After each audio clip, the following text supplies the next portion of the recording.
All right, hello and welcome back, everybody, to episode 7. We're talking about the live letter 89, I believe it is. That's what it's saying on the screenshots that I'm looking at here. A little late to this party. Totally missed that this was even happening. Been caught up in my own little world lately. But the whole point, let's see, when was this? Back in, it was the end of October, and I just had my head, I was up to my eyeballs and stuff for my tabletop. I'm sure you guys have heard enough about that for the time being. Anywho, I was gonna have Keaton on here, or at least a couple other people. I think everybody else was busy. Keaton's having internet issues, so it's just gonna be me. Anywho, welcome back to Echo Chamber. Brought to you by my lovely patrons. Go on, check out the Patreon at some point. I'd always appreciate your support. Get early access to videos, exclusive access to director's cuts, the Discord, and when we get around to them, your own Nest avatar, or your character drawn in the Nest avatar style. We're very far behind on that, but if you're willing to wait a long time, they will happen. So anyway, aside from all that, I was not up to date with keeping up on when this was happening, so I didn't do anything at the day of, or even the week of. We're pretty late in 1 week late. It's okay. And how many times am I going to say through this? I was editing the last, there we go again, the last week's or 2 weeks ago podcast, and it was just, I was driving myself crazy. I'm going to try not to do it as much and survive my son being extremely agitated right now. What was I going to say? I wanted to go through this. I didn't realize it was happening, and then I missed it. And then people have been asking me. That's the whole thing. Why do this late? Anyway, because people have been asking me. Geez, it took me how long to get around to that? 4 minutes? Good grief, dude. Anywho, let's just go through it. I want to start out. I have a few notes at least. I came somewhat prepared, and of course we have chat here with me if I miss things to help clarify. Unfortunately, my reading comprehension is absolutely abysmal. I'm doing my best though. So starting off, first, the best thing about this I would say is that Savage is delayed until January 6th. So next year after the holidays. That takes such a burden off of us, and I'm really glad that they did consider us over here across the pond, as it were, so that we don't have to have that conversation, because it's always the talk. And I think some people still expect us to do stuff like, oh yeah, you're gonna go in on content, right? You're gonna tackle the new raid. It's like, bro, we got families, we got stuff to do over the holidays. There's no way we're organizing it. Normally I call the whole month, basically. I think we're gonna be able to do the first part. We'll still do the normal modes. The video, I might be able to get the video out before the holidays. We'll see for the normal modes. And then we'll take the break for the holidays, and then we get to it. We get to it in the new year, which is perfect. So December 16th is when we're looking at this. And again, I guess we normally don't get this announcement of date so early, but really happy that we do, because as they said, the intended purpose, we get to plan ahead a little bit and not freak out so much about what we're going to do, how to get everybody around. It is a scheduling nightmare usually. So like I said, normally just completely, it's just a wash. I don't bother, because even if everybody agrees initially, always something last minute comes up. And it's just the nature of the beast when it comes to family stuff and holidays and all that, travel stuff. Nothing ever goes to plan. So moving on from that, we got MSQ stuff. Kind of looking forward to that. This is going to be our look into kind of what's coming for the next bit, or it looks like we're closing out, at least from the screenshots. I'm looking at the Balanced Discord on the live letter translations here.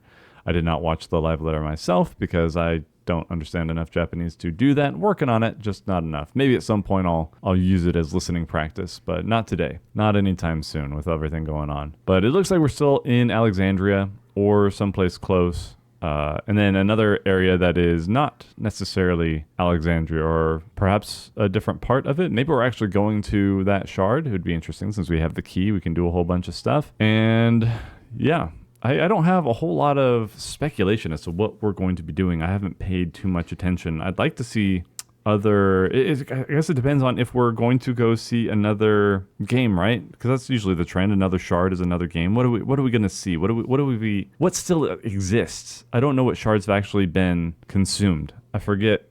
We had the Void, and then something else, I thought. Or maybe just the void was lost and we saw that last time. But I'd like to see, let's go into what I'd like to see. The other game that I've played is 10, way back when. It's the only other Final Fantasy I played for a long time. And so that would be kind of neat to see elements of that. I don't think we've seen 10 in other stuff. We've gotten like the Ronzo as a playable race, right? But that's about it. I would like to see that. Nothing necessarily. I want to see that version of Bahamut come back. I would love that. I want to be carried by that Bahamut. Final Fantasy X Bahamut is probably one of my favorite dragon designs. He's just such a bad. He's so cool, dude. So I'd love to see him actually be in the game. That'd be fantastic. But in any case, then we have more Hildebrand. I haven't actually caught up on that, I don't think. The Swole Tender with sunglasses is kind of neat, though. And then we got a new dungeon, yada, yada, yada. No big deal there. Phantom Train, though. I'm interested to... So actually, this kind of makes sense, because I was going to say we've seen this in Omega. But Omega was all about simulations of places that he's been, or like the manifestation of ideas from stories. I think. So similarly, how we had Halicarnassus as a dungeon boss early on in 2.0, or it might have still been a 1.0. I don't know if it was a 1.0 dungeon. Wasn't around that time. Not cool enough, I guess. But then we also had Halicarnassus in the Omega series. So I think it was 03. It was a really fun fight. Good memories of that one. But now we have another, it's not the Doom Train, but it's the Hell on Rails. What else are we calling it? The Evil Thomas the Tank Engine. But it's something similar at the very least. Or perhaps we've got a lot of lightning around, so maybe it's the train that is like possessed somehow, or it has a beast soul attached to it. Fiction is just another raid fight. Yeah. So either this, like the real Doom Train, is being summoned, or what it was based on, what Omega based that boss off of. I think it was 01, or it's some sort of haywire possession of the train that we have, or the rails have been commandeered, because it does look like Yawatwe Station, or whatever, however you say it. I think that's what it is. The place with the... I'm not going to bother. My brain is so foggy right now. I'm having a difficult time getting that. I don't know if I just want to reuse the train asset somehow. Maybe this time we get to suplex it, though. Maybe this time they actually let us do it. They were saying something about looking at the model to see for hints of combat. The only thing I can see on the screenshot provided is the side panels. Maybe it goes out a little bit more and you have to dodge them depending on how far it goes out, but it could just be straight attached. There's also teeth on the side, as well as the face, the creepy old face in the front. So maybe something along the lines of getting eaten, depending on what mouth glows or something like that. That could be neat. So, and then going down to the Arcadian is the next thing.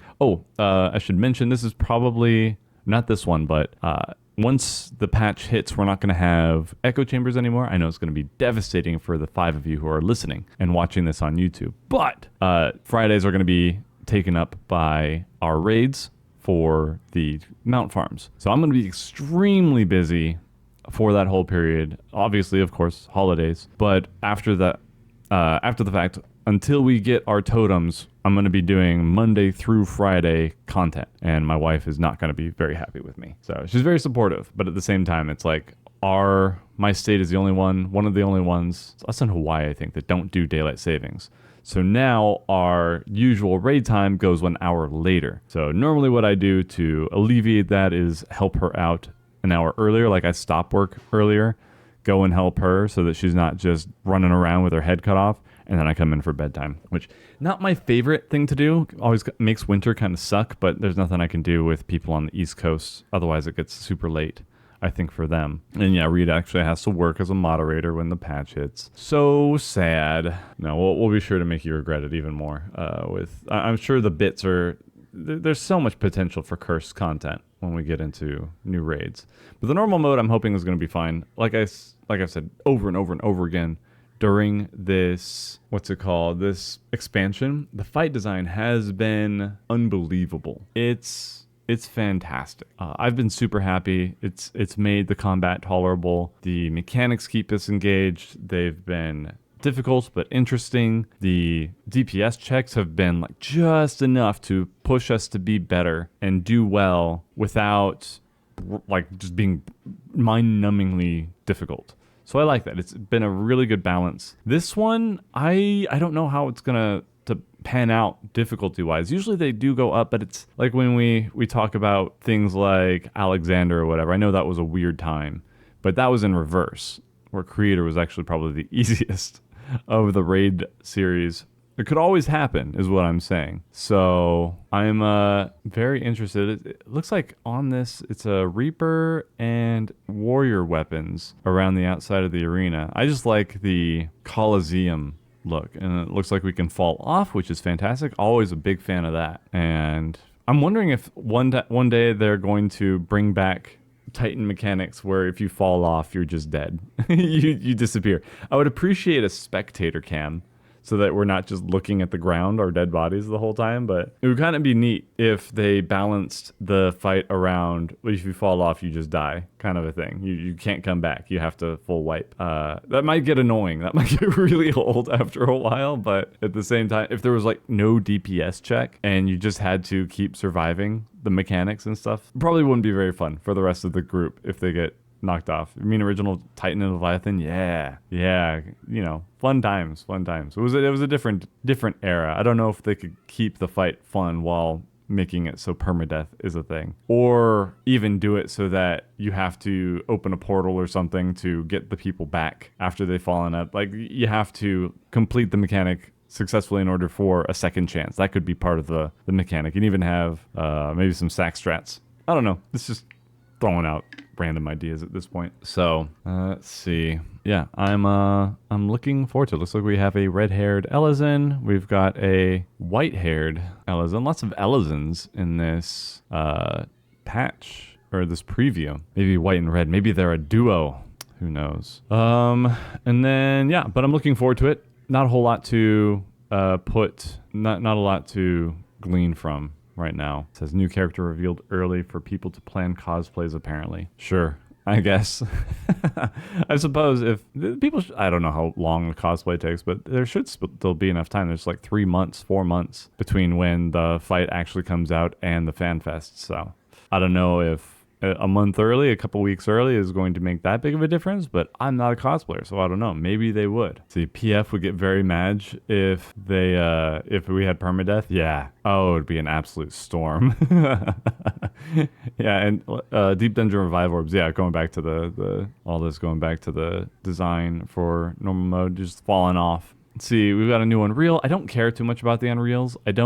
I like going back sometimes, but it's also when it releases with raid content for us, we don't have time to do anything else, which is like the biggest issue. So whenever we get asked, are you going to do this? You have to think to yourself, does it come out at the same time as raid content? Is it coming out while raid content is still going on? If the answer is yes, we're not doing it. We just can't. We don't have the time. We're not putting Prog on pause to do extra content. As much as I like doing extra content for you guys, it's just not in the cards. And I would really appreciate if they did Unreals where it just synced to your level. I don't know if they could figure that out, but all Unreals do is make more synced content for the next expansion. You know what I mean? So I'm not a fan of how they rehash the content this way. I like being able to go back and do content. I think it's great. Yes, I do like having my abilities and stuff, but it doesn't keep your abilities moving forward. If Unreal was its own thing that allowed you to just keep your abilities at max level, like you go into Sephiroth Unreal, I think it's at 90 now or 80 Sephiroth Unreal. So you're still synced. You don't have all your abilities, especially with the new stuff out. You're not going to have your full kit. You're not going to have your full rotation even, which is my biggest gripe. It's not just that we're syncing down, losing abilities, but it's the fact that there's no core rotation until way later for a lot of classes. I know some people like slowing down that much. I personally disagree, so that's my 2 cents on it. So yeah, I would be more excited about, one, if the new Unreals or Unreals at all in general had better loot or something to strive forward or grind towards or whatever, and if they allowed you to stay at max level of the current patch. Or you have to pick a level that you go to and then it syncs up to that level. You know what I mean? Like have some sort of system where it's easier to just scale it, but maybe that's feasible, maybe it's not. If not, I would say I would personally scrap Unreals. I don't personally dig it, and it's a great opportunity to make evergreen content, but it's not executed that way. So it's like, oh, now you can use all your ability. You can experience this fight at max level, at least for this expansion, and then it's outdated again as soon as the next one comes along, which I don't know. It's the perfect way to give everybody what they want, but I don't know the logistics around it. They can't even add more Glamour spots right now because they're antiquated system at the moment. So I don't know. It feels like just about anything is asking too much these days, especially when I'm getting feedback for ideas. They're just like, well, the support, they can't do it. They can't make the game better. They can't fix this thing. They can't do this or that because the code, they're held back. It's like, all right, how long are we gonna like go along with these? Yeah, it doesn't stop it from being true, but geez Louise, it's annoying that we can't just hope that things get better because we're just stuck with a bad system. So anyway, getting too heated there. The next thing being duty support. I don't personally go through this. I think it's interesting that they're making it so that NPCs can finish the fight for you, which is kind of good for me if I want to go through. I hope that it doesn't look like it's just for these two duties. It looks like in general, going in with trusts will allow you to die without ending the entire fight, which is good. As much as I want people to get good and do better, they at least have a limit of 2 lives. Once you die twice, I think it's over. Or once you die the third time, it might be over. If you still die, they will give you 2 lives. Let's see, not too much detail given apparently, but I'm okay with extra chances just because the trusts kill me so freaking often, dude. I'll go to a safe spot and then another NPC is like, no, I'm going there. And they won't adjust. And that's the thing, is that they have their predetermined spot and you don't know until you've gotten killed by them. So dying to that sucks. I hate that. I've had Alfino chase me down, you know, where I'm like, okay, I see a whole bunch of free areas to go to, but now only one is actually free. So I have to find the one that the NPCs are not going to, which is really annoying. So I'm glad that they have chances. As much as I'm saying, I'm usually the one that's like, to stop holding players' hands, let them learn. Make them learn things before they get into like higher level content. Make them do the stuff right. So at least there's limited chances, but I'm glad that it's not over immediately. I don't do trusts. I do some stuff for MSQ, but normally I'm also doing it with Nest members, and I think you guys appreciate that a little bit more. If not, then I'll do it with trusts during like expansion launches and stuff like that. Again, big fan of the trust system. I don't like doing it because it's slow. I don't like dungeons. I think and combat in the game is slow, and dungeon mechanics are really boring. However, like I was saying, in other instances, I really like when we have opportunities for this game to go offline one day and not just disappear. Trusts will at least allow the main story and dungeons to be played for people offline. And you may be like, well, it's an MMO. Why are you going to play it alone?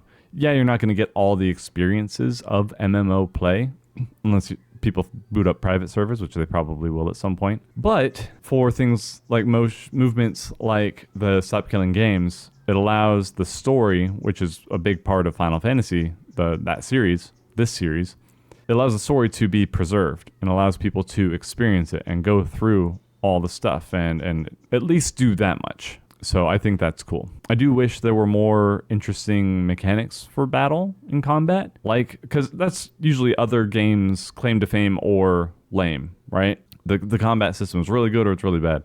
But right now it's just you hit your abilities in a certain rotation, you're independent of everybody else aside from tanking and healing and all that, which is, I guess, fine on its own, but man, this 2-minute rotation stuff is boring as heck, and there's no interaction between characters really aside from the typical trinity that you see in MMOs. Anywho, let's see, we got a new PvP series starting, more action adjustments, a new frontline map and campaign. More frontline and then more rewards. That'd be neat. I do like PvP rewards. I don't know if I'll have time to actually engage. Even now that I've had a little extra time to do stuff. We got through Pilgrim's Traverse. We got to floor 100. It was good. I don't know if we'll do an update on that. You'll see the video. You'll see the video on what we do. I'm planning something a little different for that video. We'll see if I can get it done before the 16th. Hopefully a month is enough time to do that, but we'll see. The Phantom Weapons, finally, we get to do stuff in the Occult Crescent, so that'll give me a reason to log into that. I might actually go in at some point to level up those jobs. We'll see how busy things are. I still don't know the best way to level up the jobs. I don't know if I could gold grind and level up the jobs, if that, it should work, like, right? You still get experience for that stuff, but anyway, we get Mystic Knight, Dancer, and Gladiator. Gladiator looks sick as heck. And like, I want that face mask. I want that helmet. Whatever it is. It looks almost Terraria-esque on from the live letter slide. It looks really cool. Yeah, I'm glad they're addressing that. I really didn't like that. I thought it was silly that you couldn't get the Aether Well from anything except for dungeon roulettes. It's a huge miss. A huge miss, in my opinion. So now it seems like they've learned we're going to get to do stuff in the Occult Crescent, and I would rather do anything, just about anything, than synced content. I would rather Poetics Tomes grind than go into synced content anymore. This relic step has ruined it for me. Some people are like, "Hey, you mean a baby?" Whatever. I think it is mind-numbingly boring to go into synced content. The only way I survive it is by going on White Mage, where there's only 2 buttons to hit anyway. Let me clarify. 2 buttons to hit in non-raid content, non-EX content. Looks like we're getting accessories in the Occult Crescent as well that'll have certain effects, but it doesn't seem like they are going to be... There's no details on that just yet. I think we'll go into it. I think variant... We have stuff on variant dungeon later, but I still would like other ways to get gear. We've got a lot of places with gear. It should be 24-man viable at the very least, I think. Having that level would be fine. Or if we're a patch later and there's stuff to grind for that pumps up an item or a piece of gear's item level to raid level, I think that's kind of cool. I think more ways to gear is fine, though, because we had this discussion before with the armors. I do like having the best armor in the game, the best gear, having best in slot and all that stuff, but it just doesn't. It's like, for what, really? To do some content faster, I suppose, but otherwise it's not a big deal. And it also feels like they're trying to make things take longer regardless. Like, yeah, here's all this extra gear, but now we're gonna like put an item level cap on a dungeon or something. Usually they only do that for the releases, but it's just annoying for me, where I'm like, I want some benefits to this. Stop taking it away. But it's invalidated immediately as soon as the new raid tier drops. So it's like, why bother at some point? Why get so hung up on gear then? May as well make better rewards for people overall. As far as the, let's see, cosmetic exploration is the next thing. I don't really care. I've fallen out of it. The items look cool. Like the weapons look cool. It's not something I'm going to be spending time on. There's going to be way too much to do. I barely get to play the game during a lull like this. I've gotten the opportunity to almost finish. I'm working on my Deathlock Lux. So I finally got at least the gun with the coral head from Heaven's Word for my machinist. And I've been sitting on that quest for, I don't think it's an exaggeration to say, about 2.5 years, where I just have not gotten to it. I just didn't want to get the Aether Sand or whatever. I forgot how easy it was to actually get. When I actually looked at it, I went, oh, this was not as bad as I thought it was. Because I just looked at the Amber Encased Vialkin, and I was like, nope, not doing that. It was a lot better once I finally got around to it. So almost done with that. But then there's other games that I want to play. So I will give it to the game. I will give it to 14. That if you want to just play the game, there's plenty of stuff to do even between patches. But then again, I'm talking as somebody who my work day. It's like, yeah, I work by playing the game, but most of my day is editing from the 3 hours that I played early or later on, or the previous day. So editing just takes up so much time. Oh man, part of me is looking forward to having new content to edit up, and then the other part is like, I don't want to edit anymore. I'm so ready to pass it on to somebody else and focus on other things, but it's all right. We'll get there. Taking a break from the tabletop has allowed me to work on a few shorts, some extra shorts. Though, again, something that I'd much rather pass on to other people. We're just not there yet. My channel is not even close to big enough for that. Maybe if we're consistent, we stay consistent, things will grow again. Please, Square, make a good announcement during the next live letter and bring people back into the game and help us enjoy this a little bit more like we used to. Give us some new stuff. Aside from that, let's see.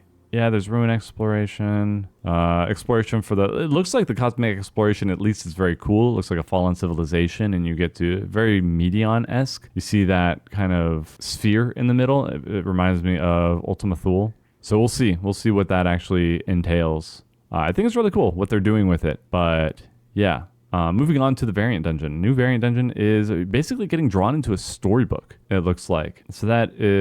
I believe that's how they explained the cartoonish... Looks like somebody just threw up a rainbow on this in the screenshot here. And it is called The Merchant's Tale. So it looks interesting enough. What I'm most interested in is how they've changed things. So the variant dungeon itself is you explore, you go through different paths, right? You unlock different stuff. You get rewarded by unlocking all the things and by finding all the stuff. It's really cool.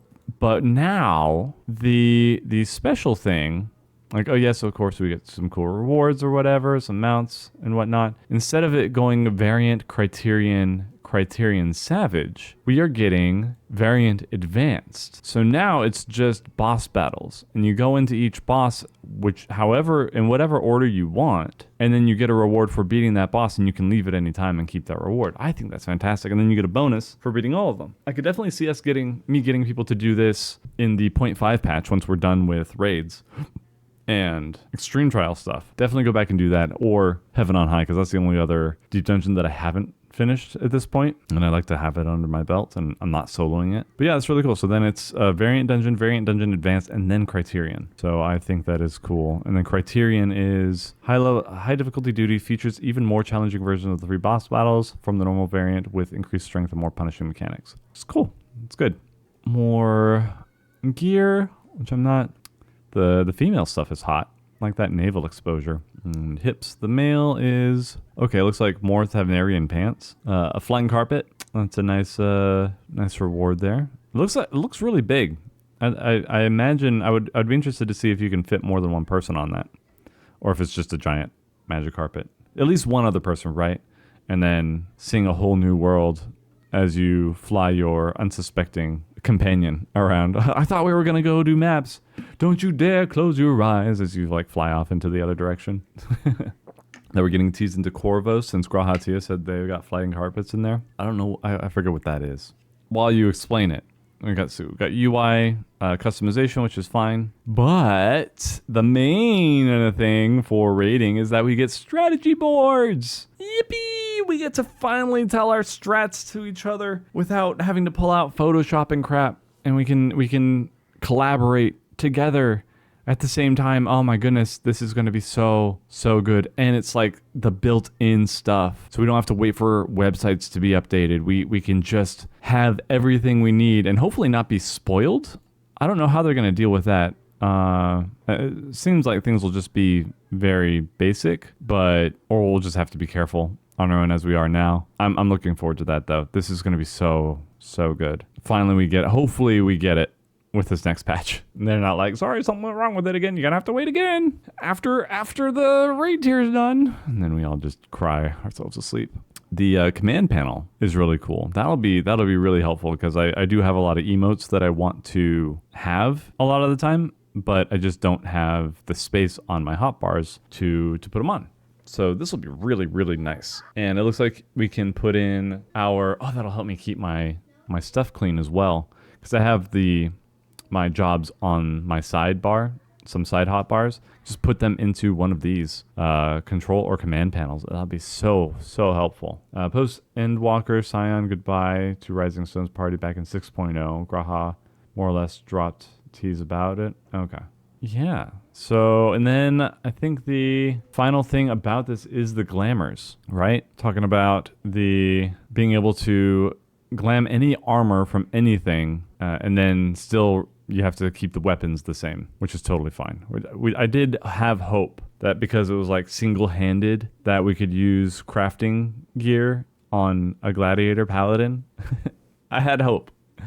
I had some hope, but it's cool. It's cool. I actually haven't heard. I'm sure there are some people out there like my immersion, my fantasy or whatever, but I'm personally just more annoyed at tank gear being separate. I would have been fine at that. If it's a striking or even even like striking, scouting, aiming, whatever, those all could be shared among those classes, those same jobs. I just hated having, like, especially for my samurai and my monk, I just couldn't apply glamours to each other because some of them were monk exclusive or samurai exclusive. And now I can have my monk gear on my samurai and not have to worry about my portrait. That's going to be the big thing, is that my portraits are no longer going to crap out every time because I'm going to have a same look. I can be a Sam monk, yeah.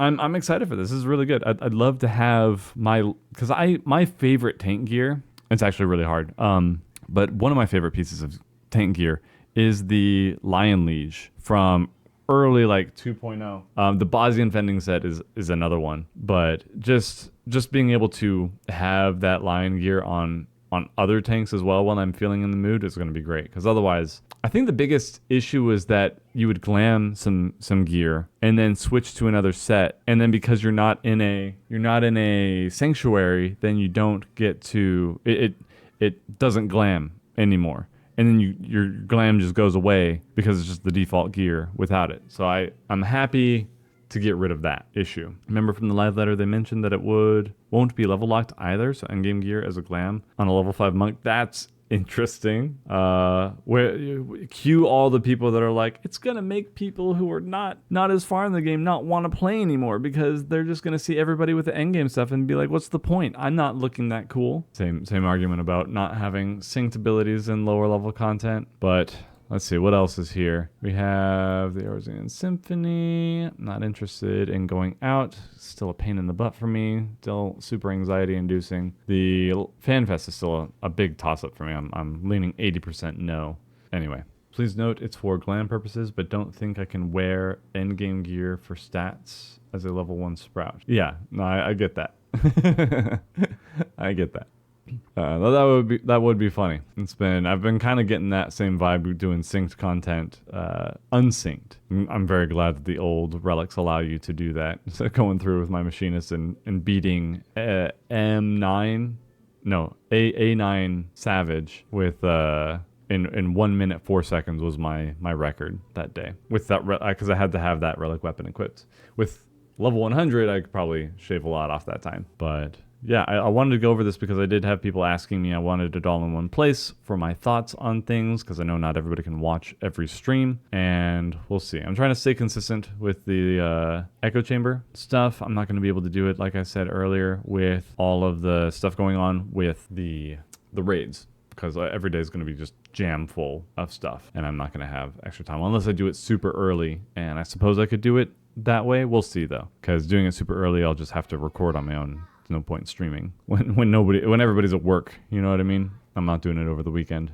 But that, I think, about does it. So thank you guys for tuning in. Remember, again, you can check out my Patreon to get all access to that stuff, or be a YouTube member to get similar rewards. I've been putting out those shorts, been scheduling them for later so that people can access them early as a part of those perks, get the director's cuts, Discord access, or art, specially made artwork. And of course, GamerSupps, the other big sponsor of the channel, is great for energy. It's a great energy supplement. It's got that L-theanine in it so that the caffeine doesn't cause a spike, nor does it cause the subsequent crash, which is very nice. So I personally like it, though I do stick with the caffeine free because as much as I enjoy soda, I know too much of it is not good. So you still get a sweetened experience beverage without the sugar. And so you can kind of make the healthier choice there if water is too boring, like I tend to think it is. But anyway, if you want to support, use code NEST when checking out, get 10% off, all that stuff. And that's it for today. So thanks for tuning in. It's a shorter one today, but one that I wanted to get out of the way because we had content to do. We've got other topics to go over in the future. I'm going to try and get more people in here to have more of a conversation. So it's not just me yapping. Anywho, thank you all for tuning in. Hope you all have a great rest of your day, night, wherever you are. God bless you all, and we will see you next time.